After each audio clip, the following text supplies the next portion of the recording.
Well, everyone's worst fears are here. Uh, Streamers and store owners and everybody has been talking about it now for a while about how Pokemon prices are going up. Distributors are going to start charging more. Nobody really gave concrete evidence and information, and nobody's really talking about their stuff. Uh, I'm Arrow with Black Arrow Collectibles. We don't have distribution, so I can talk about that kind of stuff. We can't get in trouble. Uh, I've talked to a lot of store owners now, and I've got an in with a couple of guys that I really respect and people that are very upfront with their information. I don't get the chance to buy from a lot of my friend store owners because they don't get a lot. They're smaller store owners. They take care of their in-house players. I don't play any of the games. I only collect, so we don't do a whole lot of business with them. But on a personal level, they're able to take care of us with info and to share kind of what's happening. Distribution is going up. We've got all the reprints coming. We've got Prismatic being printed. We've got 151 coming. We've got a couple of reprints that are working their way through, and distribution and Pokemon. They've been fairly upfront that things are going to get pricier, and they should. The resellers are selling things for 2 to 3 to 4 times MSRP. Why shouldn't the Pokemon company get a piece of that? Um, there's a lot of people that will say, "Well, that's just part of doing business." Listen, you guys are a big company. Print more, and sell more. Don't adjust your pricing. But listen, that's not how the world works. The sky is falling and everyone's freaking out about Switch games being $80. Why? Why are game prices have not changed that much in 25 years, 30 years. I'll call it 30. Yes, there are some games that are much more expensive. But game pricing really hasn't changed. But you know what else has? Everything. Labor, technology, real estate, everything has changed. Why can't the game prices go up? I'm not scared of an $80 game. I'm not made of money. I'm not gonna buy many of them, but I don't buy many of them right now anyways. I only buy the ones that I want, or the ones that I need because I wanna collect. Everyone's freaking out about the price of video games right now. It's about time that they go up. Everything costs more money. Their jobs aren't getting easier. So why can't it go up? Well, same thing with hobbies like this. Everything's increasing price. We're lucky that we can still find booster packs for $5 a pack. When I was a kid, they were only 4.50. They've only gone up by 50 cents. Cardboard's gone up, manufacturing's gone up, paper's gone up, printer ink has gone up, the labor to run the machines have gone up, technology has gotten pricier, the people servicing machines have gotten pricier. Why can't everything go up? Anyways, soapbox on that over. Pokemon needs to print more. They're going to start charging more, and that's going to trickle down to everyone. Distribution is now charging more. So, for example, let's see. So I've gotten information now from a few of my contacts. I'm not going to name anyone. I'm not going to name any distribution channels, but I'm going to outline a little bit about what I'm being told. So, for example, somebody who a small store that used to be able to get allocated 100 cases. Okay, let's call it ETBs. ETBs, the market price for them is somewhere between like 49 and 59. They used to be able to get these ETBs for anywhere from $30 to $40 a piece. Okay, and then they would sell them for 50 or for 53, whatever MSRP was for that, and they'd make 15% of the value. They'd make 15% profit on their purchases. So they'd get 100, they'd pay 30 to 40, they'd sell it for, let's call it 50. Now, because there's so many more people hopping into the hobby, not only are they getting a lot less, but now their cost is going up. So that same 100 that they used to get, maybe now they're only getting allocated to 30. This particular person said that I used to be able to get 100 at 40. Now I'm getting 30. That's 70% less than what they used to get. That's 30% of their allocation is now what they're receiving. And instead of getting it for 30 to $40, now they're getting it for 55, $50. So they're going to have to sell them now far and beyond above market.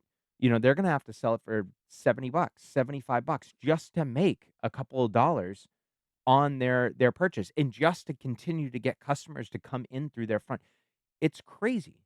Um, and everyone's gonna freak out about how that cost is going up, but it trickles down from the top. It's not these I mean, some stores are greedy, and some stores need to make more money, and some stores want to make more money, and some stores want to, increase their profit by X amount per year. They're not necessarily worried about the long game. They're much more worried, especially now, with the short game, which makes sense. Expenses have gone up.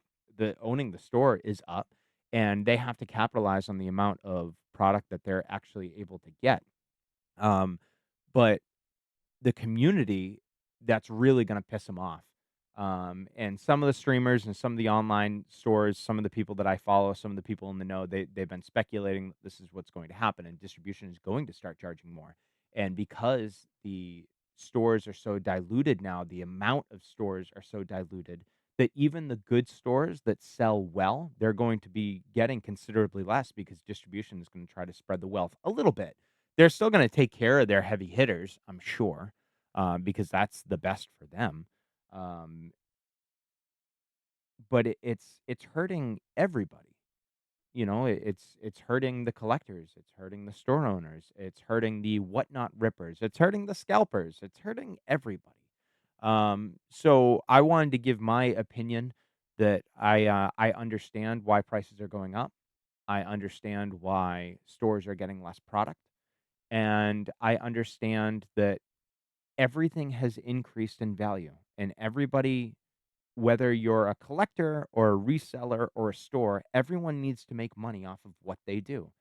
I'm a sealed collector. I love to collect sealed. I love to look at it. I love to admire it, but I also am completely in bed with the illusion that in 10 years, my sealed collection should be worth a lot more than it is right now. I'm also doing it because someday I'd like to resell it and make a lot of money off of it. That could be 10, 15 years down the line. That could be 25 years down the line. I don't know, but I expect it's going to go up in value.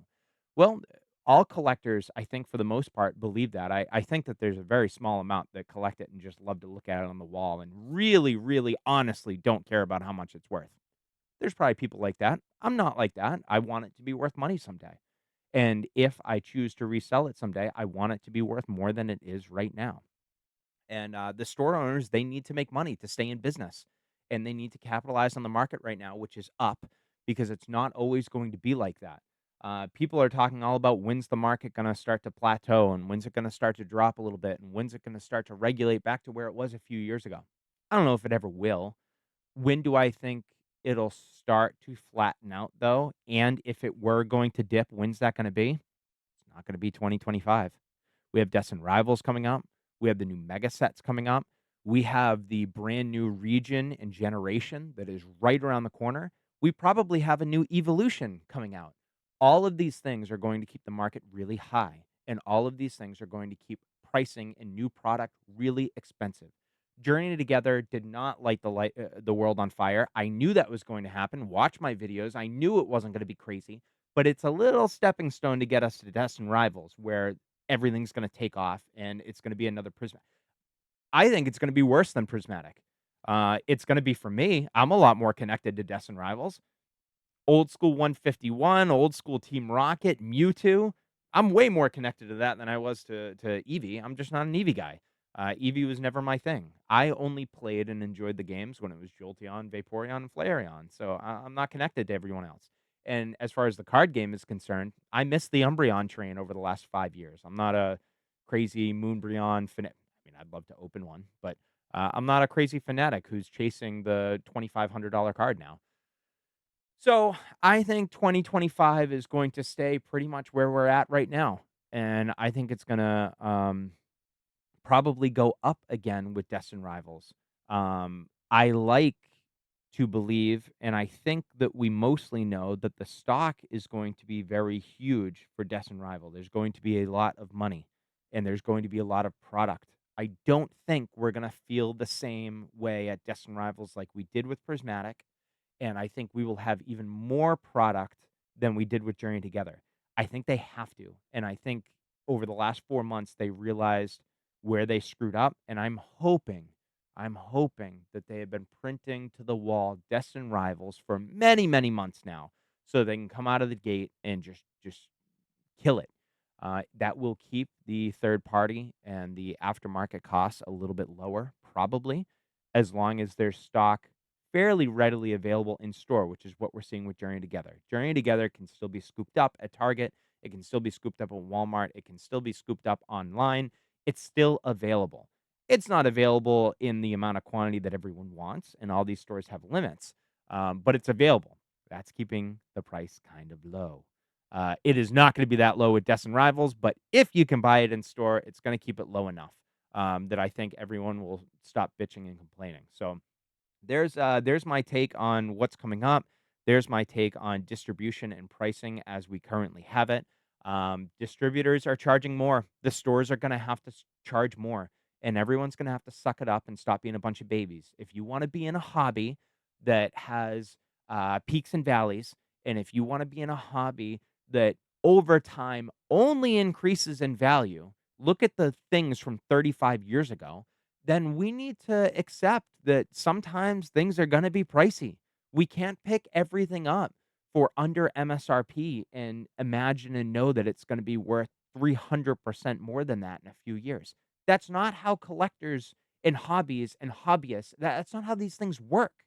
Sometimes we have to pay to enjoy what we do and what we have, and right now is one of those times in the Pokemon industry. So, anyways, like and subscribe, follow me.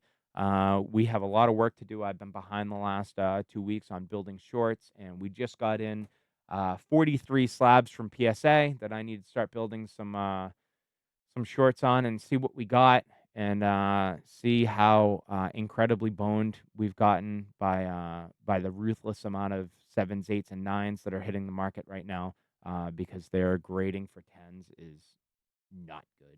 And they just raised their price for the second time in 2025. So stay tuned. I'll have a video for that coming up.